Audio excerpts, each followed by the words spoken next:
Abay, dito pa rin sa Taong Bahay, pagkatapos nating marinig mula kay Abay Shell, ang sabi nga ay kahalagahan ng pagpapamasahe, mga Abay, at syempre, yung pagbibigay natin ng time para sa ating sarili. Puntahan naman natin ngayon ang isa pang mahalagang dapat na malaman ng ating mga Abay, itong tungkol po sa pangalaga ng ngipin, lalong-lalo na sa mga bata dahil yung unang ngipin daw po ng bata ay sadyang napakahalaga sa paglaki nila para matiyak na sila'y maging malusog at masigla.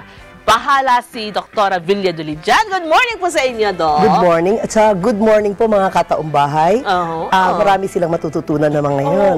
Na lagi binabaliwala. Yes. Na yung mga unang ngipin ng isang bata, hindi lang nila alam kung gaano kahalaga, napakahalaga po ng ngipin ng bata. Doktora, sabi kasi nila, kasi naman ano pa yan hindi pa naman permanent yung ngipin na yan, kaya okay lang. Mali po. Yan ang sobrang mali, mga kataong bahay. Babaguhin po natin ang paningin po natin sa mga ngipin ng mga bata. Then ang ngipin ng bata, napakahalaga. Bakit? Siya po ang gabay. Gabay, pag-isip ka ng gabay. Pag walang gabay, maliligaw yan. Totoo. Bantay. So, maliligaw din yan pag walang bantay. So, kung saan-saan yan pupunta. At ang ngipin, hindi na pantay-pantay. So, ang may rhyme. May rhyme na naman yan Gabay, bantay, di pantay-pantay. Hindi pantay. Pag may gabay, pantay. Di ba? Nasa line yan. Kasi nagabayan yan. Nabantayan yan. Kaya ang tubo niya pantay. So, ganun ang halaga ng ngipin ng bata. Sa una pa lang, alagaan na. Kasi doon mag-uumpisa ang problema. Pag walang gabay, walang bantay, at saka hindi na pantay. Ngayon, Doktora, yan ang epekto kapag kaganyan, ano? Hindi. Ang epekto kapag yun ang rule ng mga milk feed. So, ito, pakita po natin. Nag-picture po tayo dito. Nakita niyo po? So, nakita po, guide po siya. No, binabantayan niya yung mga permanent sa ilalim. Kasi doon siya tutubo, doon siya lalabas sa line na yan. May linya siya may susundan siya. So isipin mo, pinabayaan, paano gabay? Pwede sumablay yung tubo. Kung saan-saan, pwede sa likod, pwede sa harap. Pwedeng manatili siya doon. Matagal bago bumaba. Kasi nga, tumigas na yung pinag-alisan niya. So, ang milk teeth, yung ngipin ng mga bata, napakahalaga. Kasi siya ang nag-guide doon sa mga permanente na susunod sa kanya. So, ibig sabihin, pag napabayaan, sasablay na yung tubo. So, bakit sablay? Walang gabay Diba? So, yun ang kahalaga ng ngipin. Guide. So, hindi pwedeng baliwalain. Ay, tutubuan naman Tutubuan siya, pero mali-mali ng tubo. Kasi, nagkagulo na. Wala na sa linya. At marami mga Abay sa atin, aminin na natin na yan po ang hindi natin nabigyan ng pansin. Kasi lagi sinasabi, baliwala yan kasi milk tea, papalitan naman ng bago yan. Kaya lang yung kapalit, mga punggok na.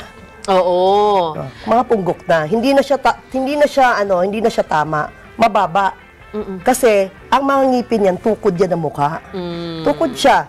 Tingnan po si baby, Pag ang baby, malusog ang ngipin, ito, lang po, masigla. Ang pinapakita dito, pag malinis ang ngipin, malusog ang ngipin, masigla siya, masaya.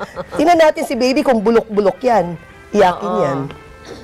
Iyakin yan. Alam niyo ba kanina, mga Abay, nag-uusap kami ni Doc, ang sabi niya, alam mo ba, Abay Julie, na kapag ka maagang nabunutan ng ngipin ang bata, eto na, meron na pala.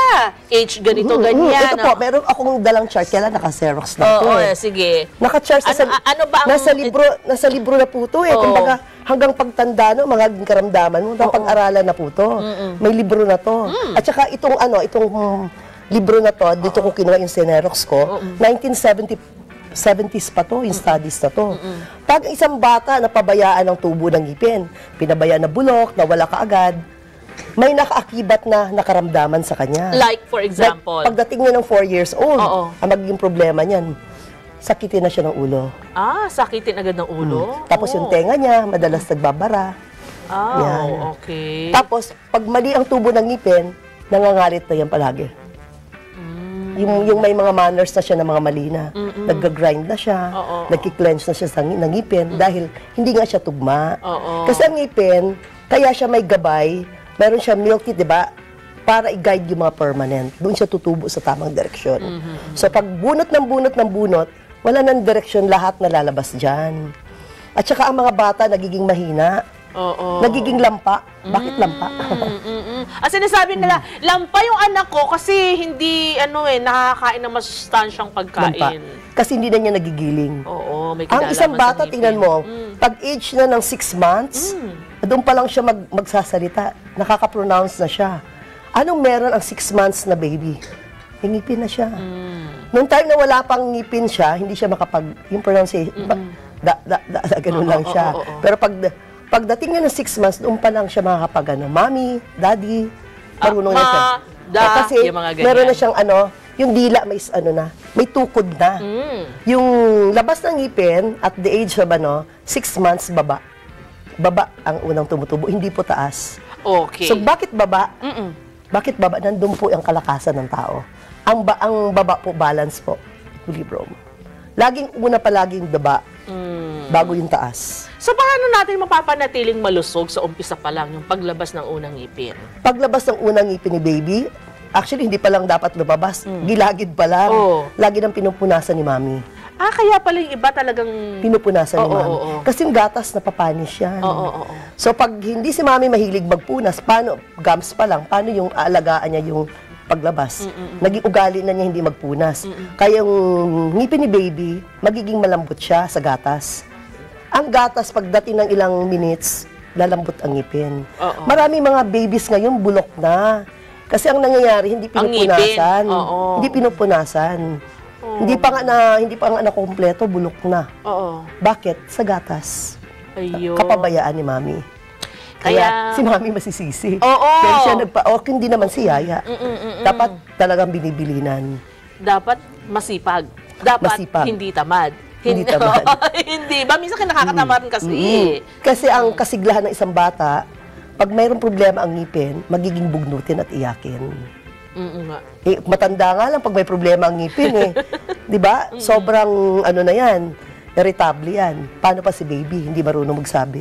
Oo nga. Di ba? So, yung mga binanggit ni Doktora, tungkol dito sa ngipin, unang ngipin, mga bay na hinahayaan lang natin, hayaan mo siyang mga bulok dyan, o di kaya, sige, tanggal lang ng ngipin. Ngayon siguro, naunawaan nyo na mali po yun. Kaya nga, pag pinabayaan, the word mali, malocclusion, mali na ang tubo ng ngipin.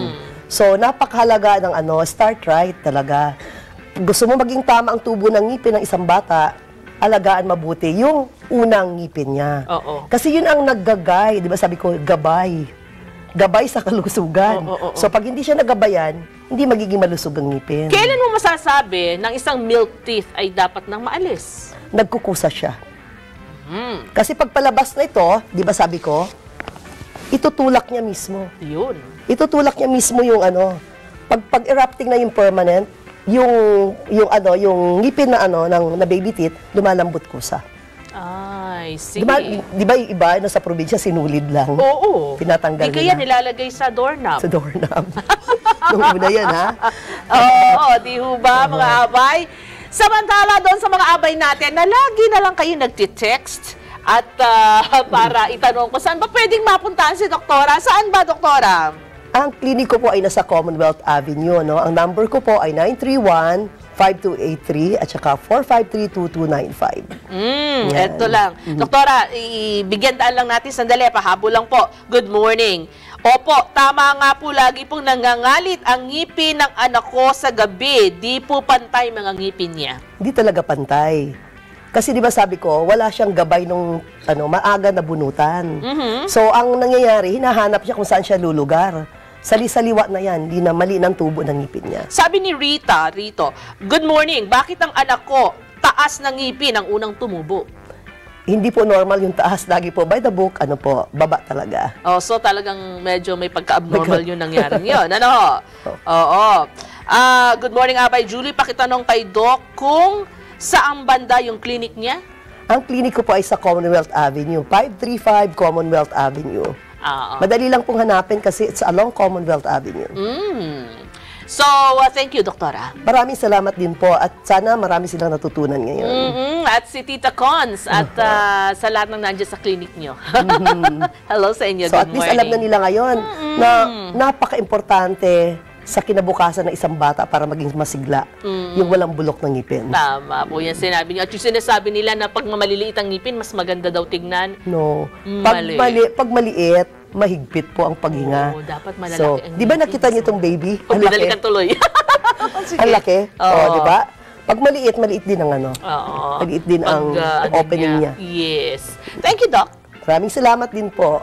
Mga abay, sana ay muling nadagdagan ang ating kaalaman tungkol sa pangalaga ng ngipin. Ayan, babalik agad ang Taong Bahay. Diyan lang kayo.